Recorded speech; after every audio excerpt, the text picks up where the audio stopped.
जाए जवानी भइल महुआ के पानी हरा जाए जवानी भइल महुआ के पानी जाम छलकता मारला न गोता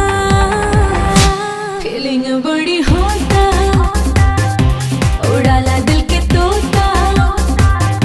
फीलिंग बड़ी होता उड़ाला दिल के तोता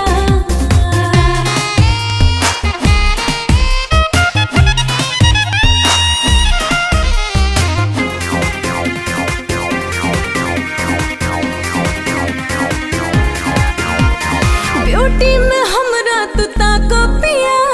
नैना के नाम झाको पिया चिकना के काम उठा लाली से ले लो बाटी नी होरा नजरा बजिया ब्यूटी में हमरा तू ताको पिया नैना के नाम झाको पिया चिकना के काम उठा लाली से ले लो बाटी नी होरा नजरा बजिया हाजिर बाटे हाई चिराई के खोता फीलिंग बड़ी होता उड़ाला दिल के तोता फीलिंग बड़ी होता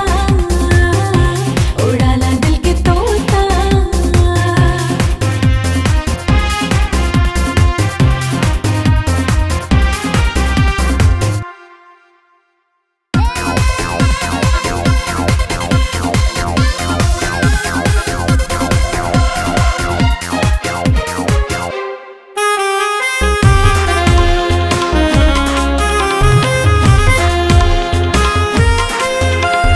धुकनी समायल जिया में पिया